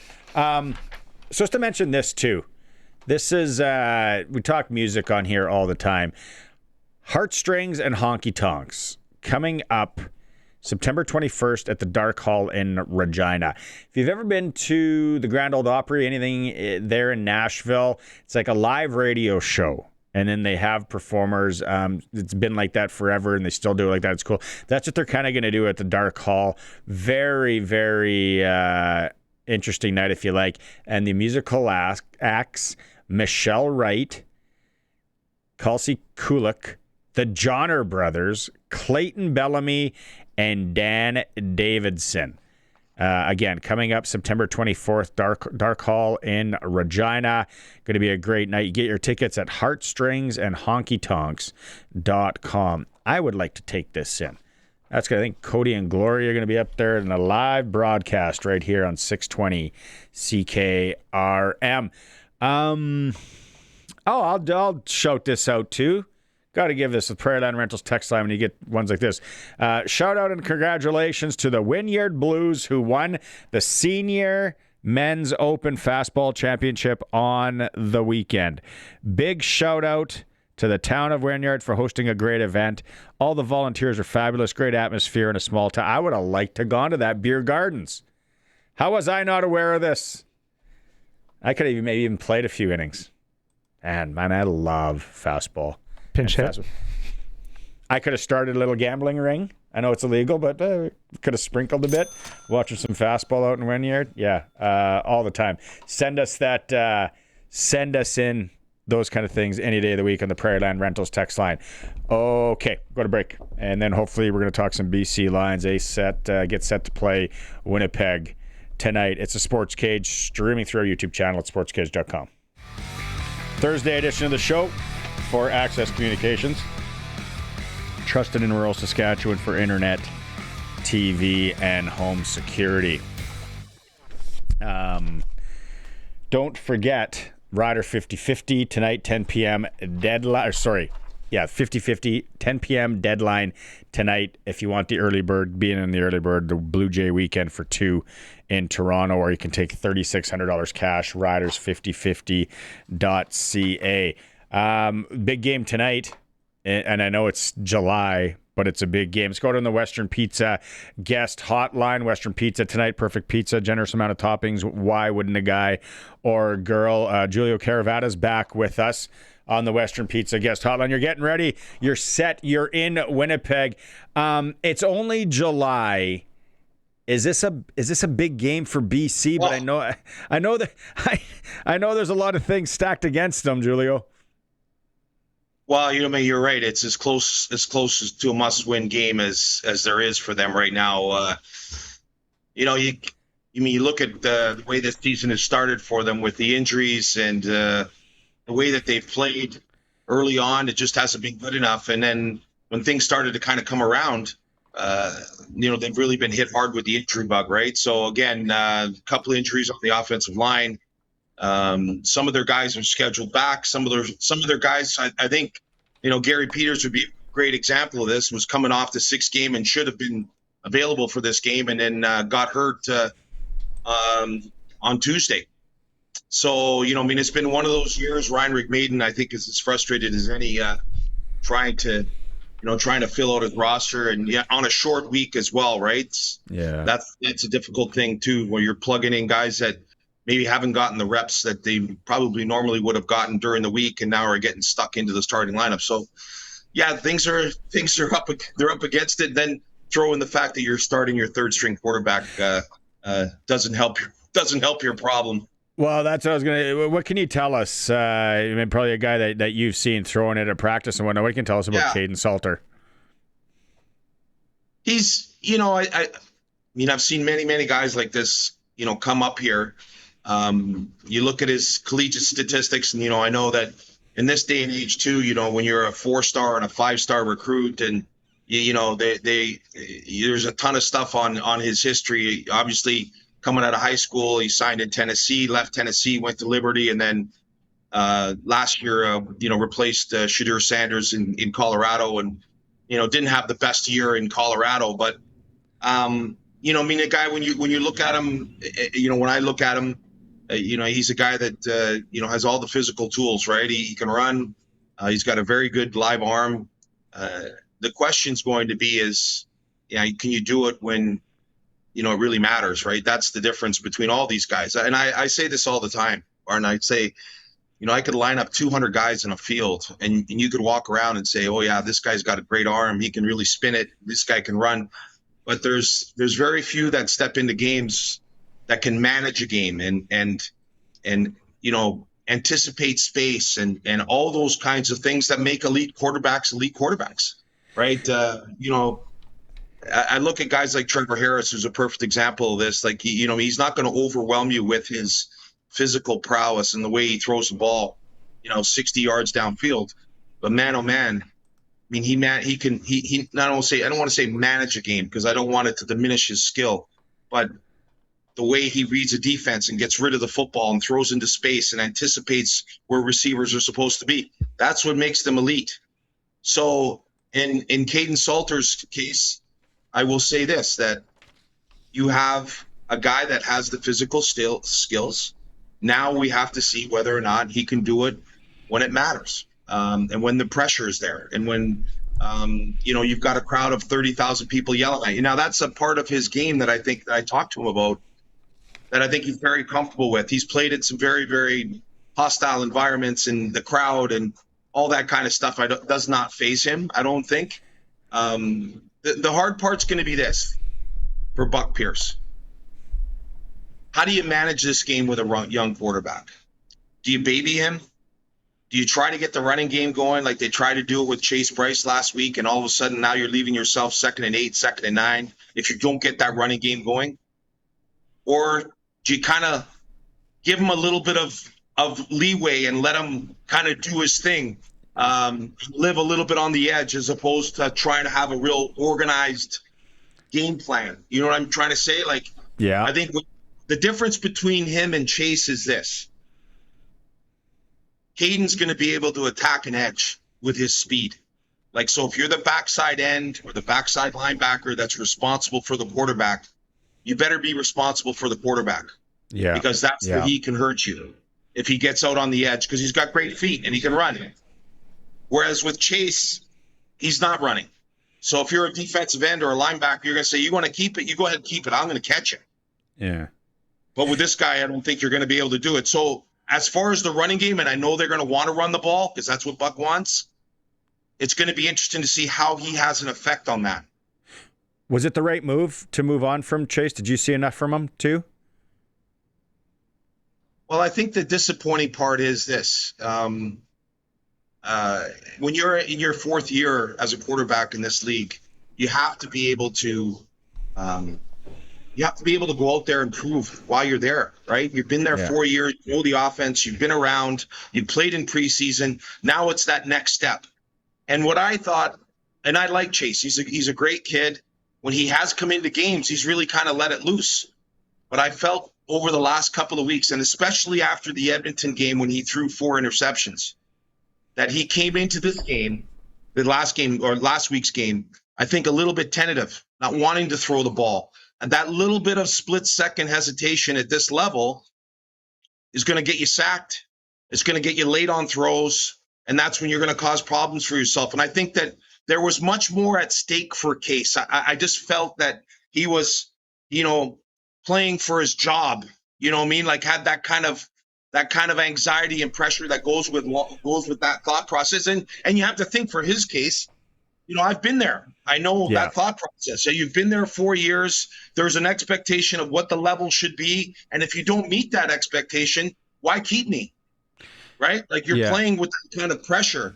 So, Caden came in at the end of the game and did quite well. And I know it was garbage time, but you've now opened the door for a kid to get a chance. And what he does here today, I don't know. I don't know how long a leash it is. I don't know what Buck's plan is as far as, at what point does he go back to Chase? I don't know, but we're going to find out pretty quick.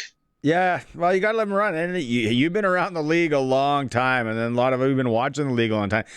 It's the old thing. You got to get your start somewhere. Maybe it's one of those. Maybe this is one of those games where it's just like, well, we watch Dave Dickinson. All of a sudden, who the heck is it? We watch Bo Levi. Who the heck is it? For years, right? And I like the fact. That he can move, right? Just having that extra dynamic to change things. But Giulio, are they going to be able to run the ball with Butler out? Are you confident that they can get some yards on? Yeah.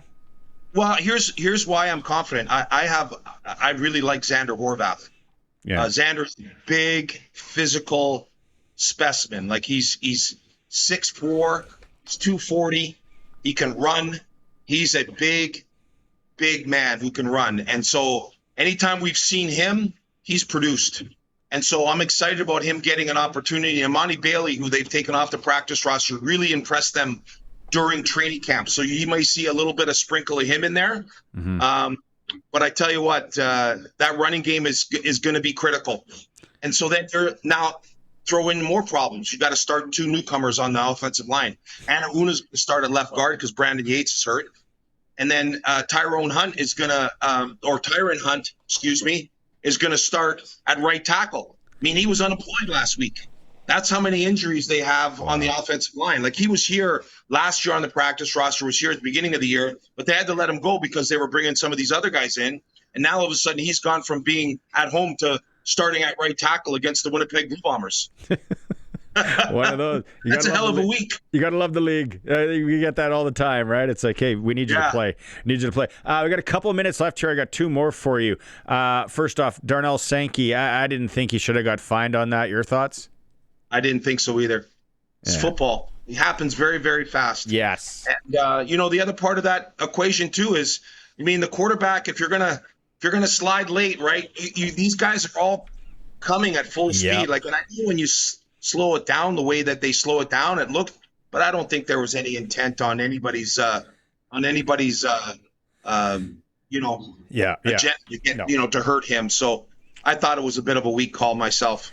And how great is it for the league to see we might get 30,000 plus in Edmonton on Saturday? What did you think? Really? What did you think of that? Is that what they're saying? Yeah, I don't know if you want. But what did you think of the game last Thursday? The classic, the shootout here. It was fantastic.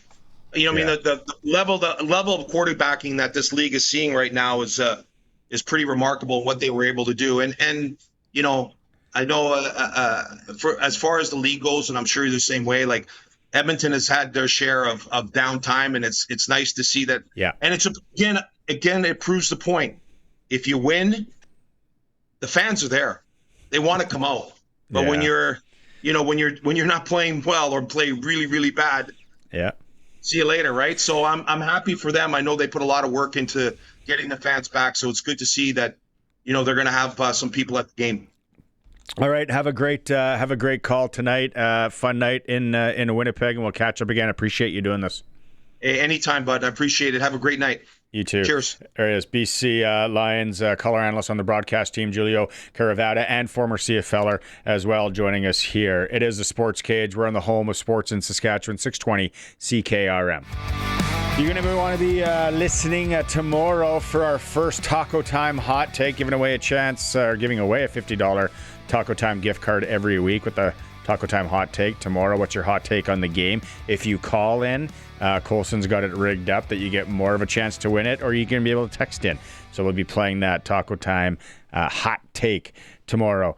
Our receivers with the Riders, the three-headed monster, as Tegan has been calling them, looking good. They need another big one this weekend in Edmonton. Dave Thomas catching up with Keyshawn Johnson. Keyshawn, I want you to take me through your touchdown reception last week, because it was much more difficult than some would appear when you look at the different way you round that route and then catching it at the back of the end zone.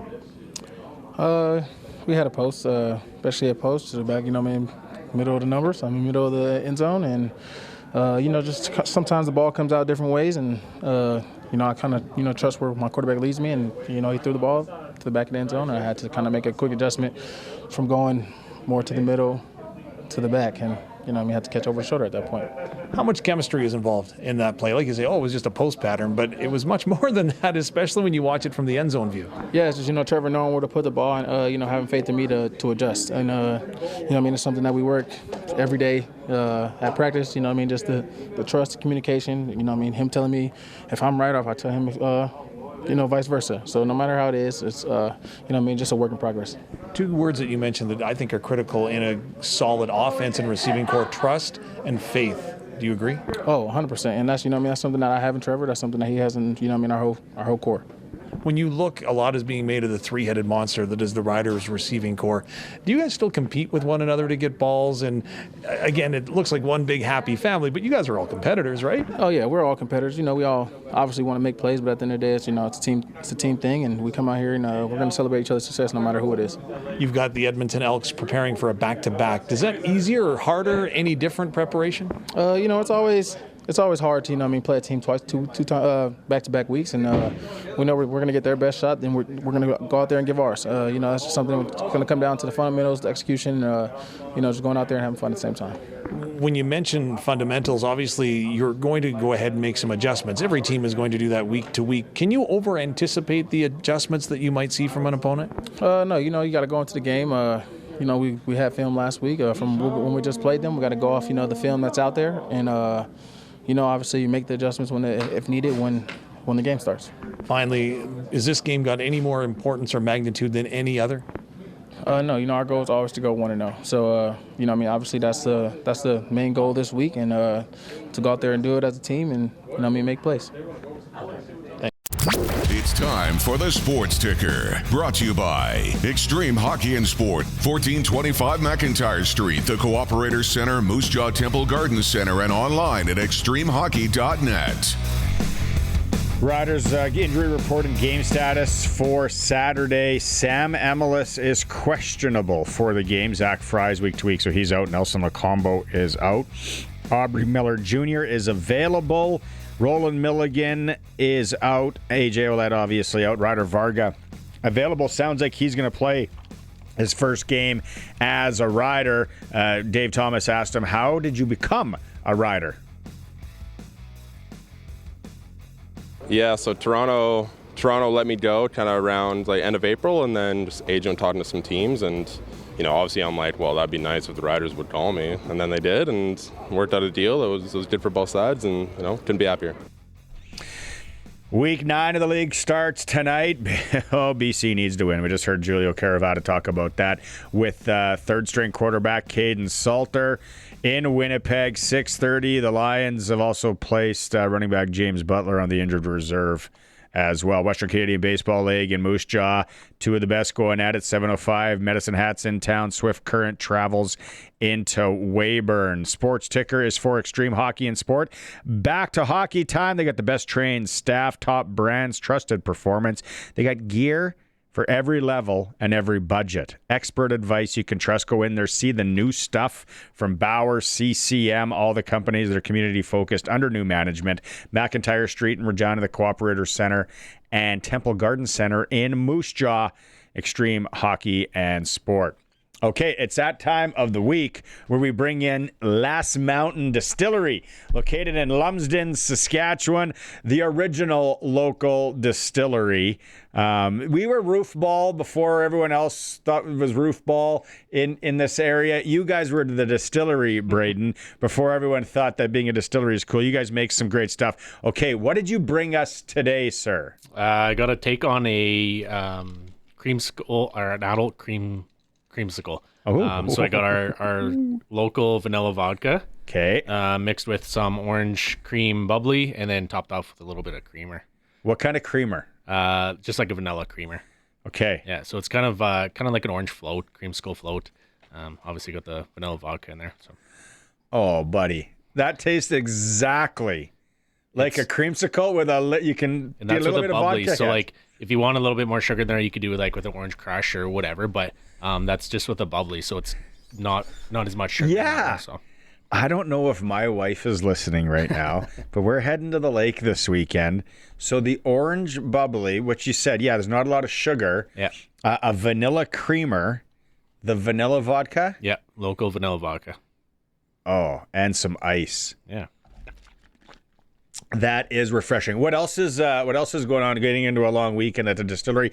You want people to stop there because the selection's unreal. Yeah, we have all sorts of different flavors out there that you might not be able to get at any other retailer. Whether it's something like this vanilla vodka, maybe the raspberry lemonade pouches that we got. We have a few left at the distillery. They're starting to sell out across the province. Things like that. It's caught on because Crofty went and bought a Ninja. Yeah. Pouring those things into there and having a slushie. Yeah, it's awesome. They went extremely well this summer, so keep an eye open. We're going to have a fall flavor coming as well. Oh, really? Really? We had the gin the last time. I love the gin out there. What's new on the whiskey front? We have 2 new releases. One's a 3 grain, some more bourbon style. And then we have a 100% rye, so it's got that real nice spice to it. Last Mountain Distillery in Lumsden, Saskatchewan. You can get their items at a lot of the stores too, but that's where they have the selection. And then this one is orange bubbly, vanilla creamer, and vanilla local vodka. Yeah.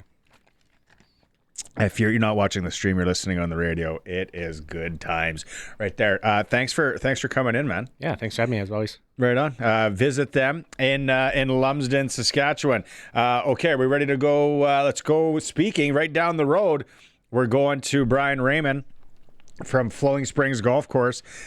Oh, that's a nice. Brian, you got to try one of these cocktails that Braden from Last Mountain just made me at some point. Oof, that's a nice. I could get some thinking done on the golf course with one of those. But let's talk the specials out there, Brian. Well, it sounds really good, but we've got some great specials here.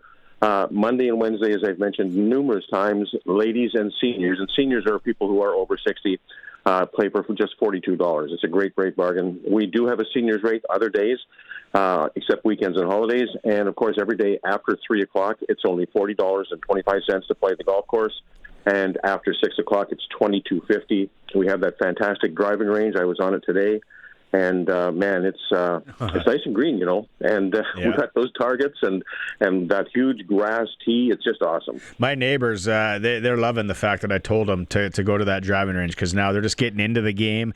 So they love going out there. It's not, like you said, there's a lot of room. Targets. You can kind of do your thing and you're hitting off grass. The other thing, Brian, we bring up once in a while, that we're only into July, getting into August here, but a lot of people, if they want to book a corporate event or some sort of little tournament and all that, give you guys a call because you can accommodate. And we're golfing nowadays here with climate change and everything. We're golfing into October easy. Yeah, that's exactly right. And you're right, we do a lot of those little corporate tournaments, customer appreciation events, that sort of thing. Absolutely. We've got a great facility to do that. We can feed you. We can do anything you want to do. We can do the special contest on the golf course. We can do that, all of that. Right on. 7-day advance booking, and tell people how they can book and take advantage of the specials. We do book 7 days in advance, so if you want to take advantage of our specials, give us a call at 306-543-5050, and you can book online at flowingspringsgolf.com. Great stuff. .com. Yeah, that's it. Talk to you next week, Brian. All right, have a great weekend. Go Riders. There he is. Yeah, Brian Raymond from Flowing Springs. Okay, hour 3 of the show is coming up. We're going to have Glen Suitor, and we're also going to hear from DeMarcus Fields, among other things. It is the Sports Cage. I'm going to enjoy my Last Mountain cocktail here as we go to news. Okay, welcome back. Sports Cage. Hour 3 for Access Communications, trusted in rural Saskatchewan for internet, TV, and home security. Colson is with me this hour. We got Glen Suitor standing by. We are going to hear more from the Riders today and practice, and then Rob Vanstone from hour 1 talking about the game this weekend and the game that already happened. And we are going to be joined by a member of the Regina Touch Football League. They got a really cool initiative coming up next week for free for people. I used to play in this league for a long time. I'm thinking about going out and getting and giving it a go, but I don't want to blow my Achilles. Paranoid about that. So we'll talk about that in this hour as well. Just quickly, the Prairie Land Rentals text line is always open, 936-6262. We got a message in. Now, I got to say, if you send it in, I got to say it. Saul Coates. Never been there. Heard it's an unbelievable little place. Coming up August 8th at 8 p.m., the Daisy Chain and Fog Dog, the second annual Rockin' Diamond Days. Proud to present Daisy Chain and Fog Dog. Beer gardens, concessions, it's all part of a little senior men's provincial ball tournament. 7 and 9. Is that baseball? Senior men's provincial ball. Yeah, 7th, 8th, 9th. Oh, that'll be a good beer garden. How far Saul Coates from Regina? Can we get out there, get in the mixer, maybe a little watch some live music on a Saturday night in a beer garden? That's even better. You got the distance? I'm trying. Hold on. Is it under 100 kilometers? It's kind of in the area of Regina. It is. It's over 100 kilometers. Oh, is it? It is 213. It's a 2.5-hour drive. Which way? South? East. Out past Melville. I'll shut up now. I don't know what I'm talking. I thought I went by that place. Oh, out by Melville. Yeah. Past Melville, past Yorkton. In the Kenora area? A little bit closer than Church Bridge. Oh, yeah. I love that area. Good people out there. Good people. Andrew says, Helix and Quiet Ride at the grandstand tonight. It's my kind of lineup. I saw Helix open for Regina's Kick-Axe at the Centennial Auditorium back in the day. When you call it Centennial Auditorium, You're speaking my language, Andrew, right there. And then who's playing? There's like some rock and roll tonight at the X in Regina, like a hair metal, like Glen Suitor kind of music. I gotta get it here. Who? Because last night it was Colin Ray and Billy Dean. That's me typing. Helix and Quiet Rides tonight here. And then, so Andrew, you said the grandstand in Saskatoon. So you're talking about here, they play in both cities. Helix, Quiet Ride. Not a big Helix and Quiet Ride guy, although Quiet Ride, a couple of good tunes. That's tonight. I went to so here's the other thing about the X last night. As I rolled around and I looked, and I think Netflix, and this isn't a slight on carnies, because they're hard workers. They got to work in the heat, and they go town to town, and they got laundry done, and what a pain. And it's all young kids for the most part, kind of finding their way, except for the guy in the DJ booth in the Himalaya. He looked like he'd been there a long time. The plexiglass, they needed to give him better plexiglass too. It looked like they got it from the old Twins Arena or the Gemini. You could barely see out of the thing, and the guy's trying to spin some tunes. Can we help a brother out? I look at the Zipper. Have you ever rode the Zipper, Colson? No. I look at the Zipper. Stuck away from that one. I look at the Himalaya. Some of the classics, even the Gravitron, which is now called Alien Abduction. And I'm like, they still have a place. Mm-hmm. There's still people lining up. They're still going, because some of the new ones they got this one that goes way up and hangs you upside down. I was like, wow, that is intense. Hopefully it was safety checked a number of times, and I'm just like, you know what? The Zipper and the Himalaya, the Gravitron, those are just the old ballparks. Yep. Those are the old arenas. That's the Brandt Center. Still good. You know, you go in there, you get it packed. It's still awesome. Doing his job. Like going to the game. Then you get to some of these fancier ones, fancier rink, the new rinks. It's like, oh yeah, that's really nice. That's what the new rides. But I was like, nah, those old girls, those old guys still have a place. Let's go talk to Glenn. Let's find out what he knows about the Himalaya. Time now for press coverage with CFL and Saskatchewan Roughrider legend Glen Suitor on the Sports Cage. Brought to you by Freeze Tallman Lumber, locally owned, family grown, rooted in our community for 70 years in Regina and Fort Capel. You know that guy? You know that guy that stands and he waves them in. Do you want to go louder? Well, you got to scream if you want to go louder, Suits. Right? You know the drill. I was just loving the on mic, this is me typing line. Live radio, buddy. Yeah, just outstanding. Hang on a sec. This is just me typing. Okay. Are you a Helix or a Quiet Riot guy? No, actually, I was listening to your bands talking about that, and I thought, yeah, geez, I don't know those guys. For the last, 10 years, I've just fallen right into country, like Morgan Wallen and all the new people on the block, and then the Kenny Chesneys and the Tim McGraws and all of that. Last night, too bad you weren't here. Because I would have taken you. We would have had a couple of thinking pops, and so it was Billy Dean and Colin Ray, 90s country, and they sounded on point. Lots of slow songs, but right in the feels. Ones that make you go back and you think. Oh, it was 90s. Yeah. Quiet Riot.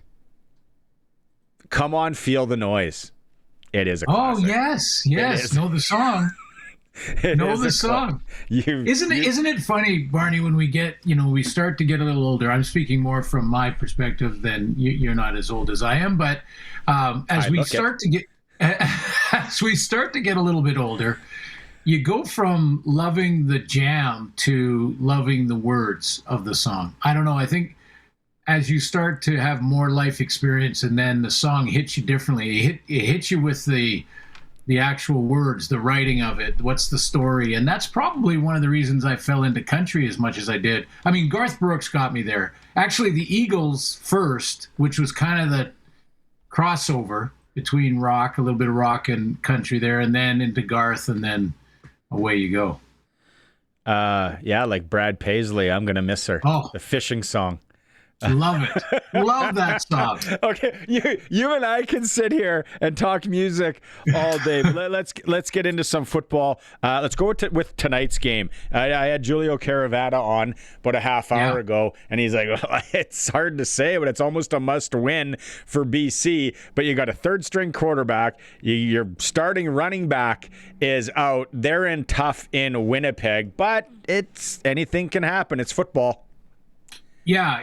This Caden Salter is an interesting guy. He's the guy who beat out Jarrett Daggy basically to win the number 3 spot in BC. And he's a Texas high school guy. So he's that Friday Night Lights, signs on the front porch kind of guy. And then of course went to Liberty. And one of the stats that jumped out for me when he ended up at Liberty, there was a couple other schools in there too. This transfer portal stuff is huge now, but in 23 at Liberty, he had 1,000 yards rushing as a quarterback. So almost 3,000 yards passing, but 1,000 yards rushing. You're getting up to 1,000 yards rushing in a college season or a high school season from the quarterback position. You're a Damon Allen type guy. Now, I'm not comparing Caden Salter to Damon Allen, but Salter, when I saw him in the preseason, and I saw him, just a small bit in the last game. He reminds me of a young Vernon Adams. Just the way he throws, got a bit of a live arm, kind of a gunslinger mentality, running around, making things happen with his legs, and can really run. Think about that. At Liberty, 1,000-yard season, so rushing the ball. So, I'm really interested to see him. Like I look at it and think, here's a chance, here's an opportunity, really have nothing to lose. And even if you don't, light it up, you're so young that you probably will get 2 or 3 more opportunities anyway. Chase Bryce, on the other hand, that's tough for him. It really is. Because if you're around for 3, 4, 5 years as a backup, then you get your chance, which is my concern for Trey Ford. Then you get your chance and you don't do well, then it becomes tough to stay on the roster. Darnell Sankey, fined. We talked about this. I think we both agreed. It's football. Things are moving fast here. He's sly. Like, what did you expect there? I don't agree with that. I don't either. And we're showing the play again. And, as soon as Chad Kelly becomes a runner like that, his protection completely changes. The rules don't protect him the same way they do if he was in the pocket. And even setting up behind the line of scrimmage again, like you can be in the pocket as a quarterback, then move out to the outside of the pocket one way or the other, and then line up again, plant your feet again, and you get that same protection as you would have in the pocket. Not when you take off and run and put the ball under your arm like that. Now you're basically a running back. You still can hook slide, and he did, but if you do it late and Sankey kind of rolls in there, then, it's just, I didn't think, and there's no track record for Sankey either, no precedent here. So I don't know. I think this should have been maybe a slap on the wrist and a reminder that if it happened again or was close like that, there might be a fine. We'll get to Riders Elks in a moment here, but then the other one, Montreal at Ottawa. Calgary Hamilton is intriguing, right? We talked about VA a lot, what he does. Hasn't thrown an interception this year. Hamilton right there with Trey Ford against Montreal, and then it doesn't work at the end. Calgary Hamilton, are you intrigued too? Is it in that one? I am. For Trey Ford, this roller coaster has got to start getting boring for him. You know what I mean? Like if you're going to the X, you don't want a roller coaster that goes straight. Yeah, no. you want the big hills and the big downhills and all of that, and get excited. But for a quarterback, outside of him escaping and that whole escape act that he does, that's going to be dynamic. That's going to be exciting. But aside from that, a boring decision-making, solid decision-making game is, I think, what Trey Ford needs to put together. Not just one, but 2 or 3 down the road. He needs to prove to his teammates, to the coaching staff, and the fans in Hamilton that he can develop into the guy. And I just, the roller coaster doesn't help him there. And I know it was basically just one play against Montreal, but it was one of those plays where you just went, ooh, what happened there? Oh, yeah. No, we showed. We talked about it on Tuesday. It was like, oh, boy. I called it a brain fart. Okay. Sasky in Edmonton. We might be 30,000, 31,000 in the facility. I don't even know if the concessions will be able to handle it for a football game because they haven't had that in a while. But hard to live up to Thursday night in a back-to-back, or I think we're all hoping that we can see an absolute classic, a shootout again. I hope so. One of the best games of the last couple of years, I think, and it is difficult to repeat. It's difficult to win again, too. The team that loses in a back-to-back is so highly motivated, and the team that had won the first game is they're pros, so they're going to be right mentally, the Riders, but there's just something that clicks when you're the team that lost the first game of a back-to-back. And so there's just a little bit more motivation there, and that should help Saskatchewan go in there and see if they can even the score here. What you won't see are, you're showing them on the feed right now, I don't think you'll see the bus in the back end. So those 80-yarders, those 75-yarders to Austin Mack, I'm pretty sure that the corrections will be made there for the Riders, and we're showing a couple of those big plays by Mack. 500 yards passing for Cody. Here's the thing about Edmonton, though, that I think we can just sort of say now. It doesn't mean they're going to win every game the rest of the way, but we can say that in their first 7 games, 6 of those wins, in their 6 wins, they've won 3 different ways. In their first 2 games, their first 2 wins, they basically, it was Justin Rankin.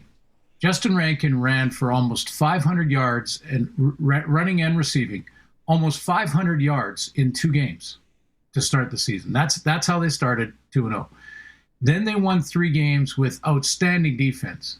I want to say 7 or 8 sacks in 3 games, and the next 3 wins, and 8 interceptions late in those 3 wins. So their defense all of a sudden arrives. And then in the Rider game, Edmonton goes in there and says, the Lions showed people how to shut down Rankin. He's been under control. Playing against Trevor Harris, you're going to give up some points. He's playing that well, and he's a veteran. So the defense was having an okay night, but not the same as their games against Ottawa, BC that they won, and in Montreal, in Winnipeg. But what happened is Cody goes nuts, and he throws for 510 and 4 touchdowns. So take away the bus and take away the explosion plays, but you still have to handle Rankin and can't turn the ball over. Those kind of things we say all the time. I don't know. It's going to be hard to live up to that first one. I tell you that, Barney. I really know. It's going to be hard to live up to that. A walk-off 57-yard field goal. But every game's a journey, and these 2 are well-matched teams. 2 good quarterbacks. I'm really curious to see what are the Riders going to do defensively to try and disrupt Cody, try and get to Cody. The stunts. Are they going to pretend that they're coming? They're not. Are they going to be sending guys maybe from half? I don't know, but then we got to remember Rankin, right? Which the key last week was, okay, we got to stop Rankin, which we did, but then everything else, and then you open up, you got your ears pinned back, then you open yourself up to draw plays, to screen plays. and then maybe you get murdered that way. I'm very, very intrigued. Riders defensively, what they do. And without AJ in the backfield for the Riders too, right? Which I like Conley back there.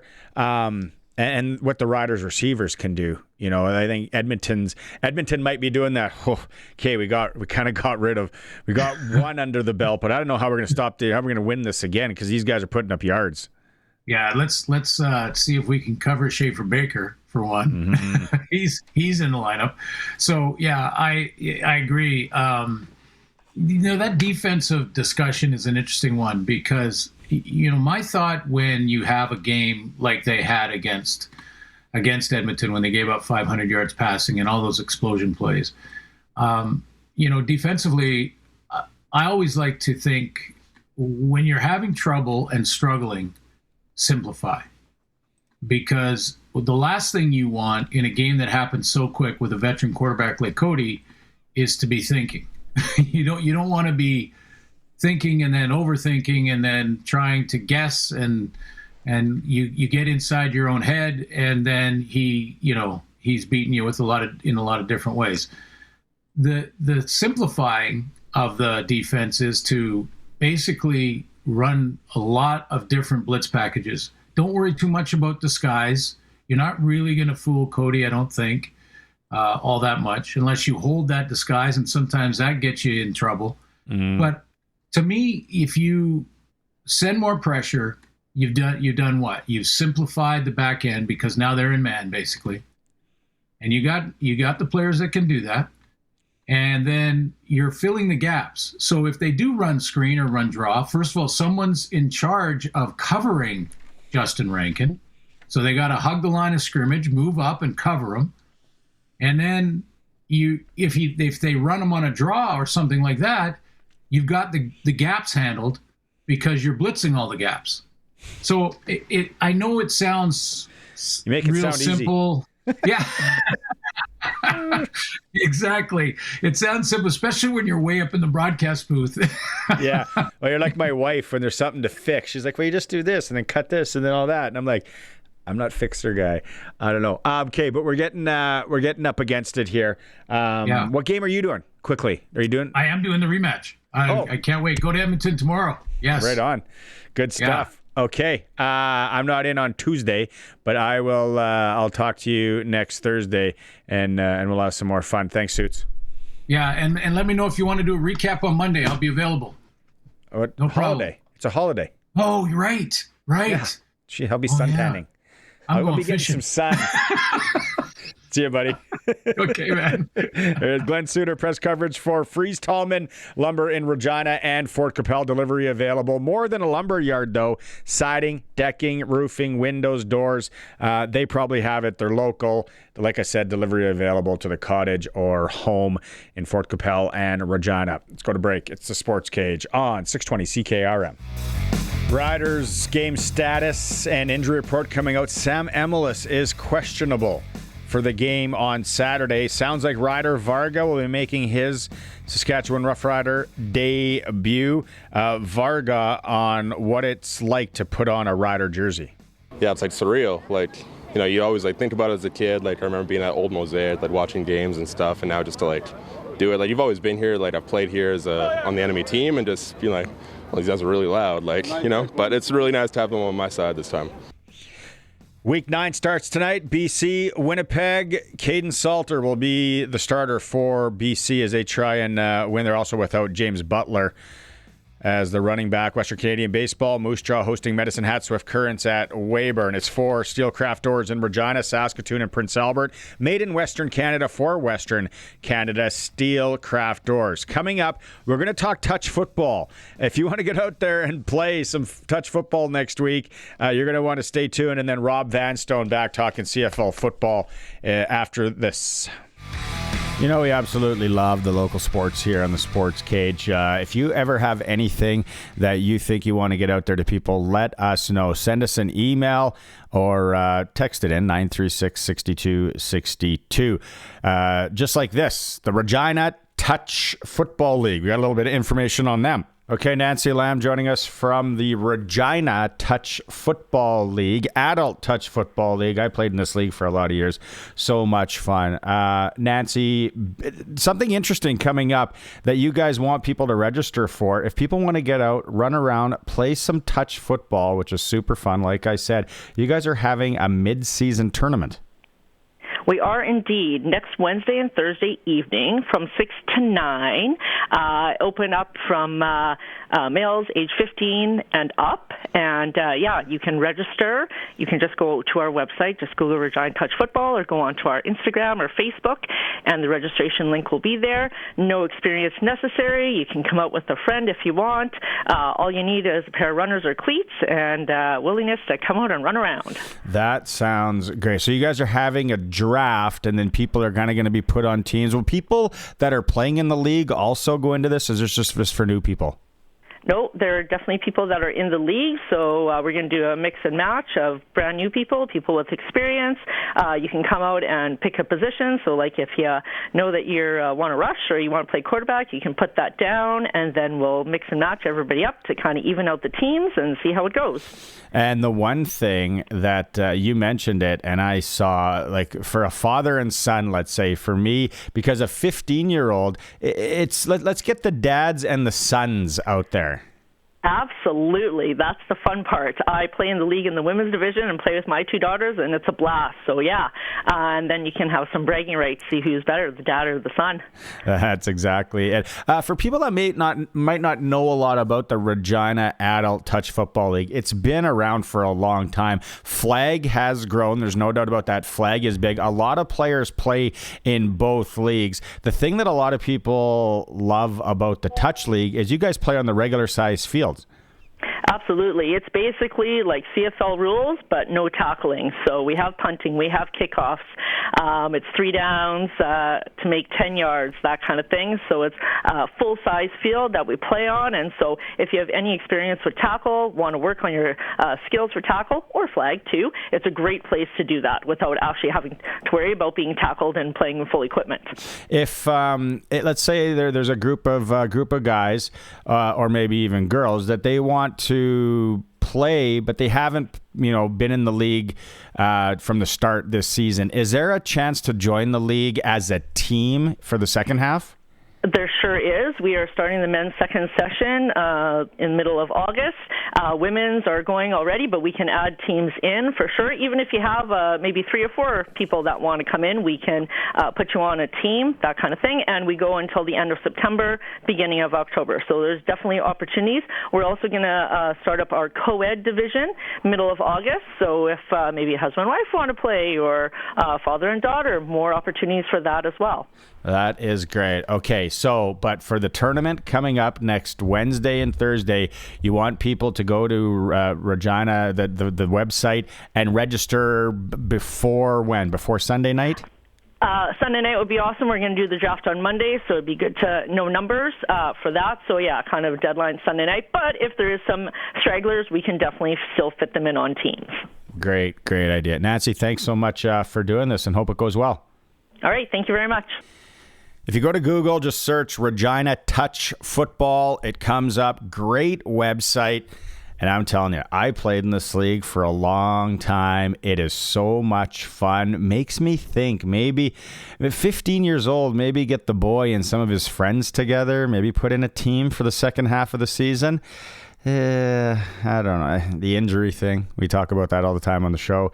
That kind of scares me. No, but it's great. It's a lot of fun. And then it goes like Nancy said, the league goes into September and even early October, where it's great football weather under the lights, the nice nights, kind of cooler nights, and you're out there playing some football. It's a lot of fun. The Regina Touch Football League, and go find out. Cool little tournament coming up next week, August 5th and 6th for anybody, and it's free. And it's free of charge. It is the Sports Cage. We're in the home of local sports in Saskatchewan, 620 CKRM, also streaming through our YouTube channel at sportscage.com.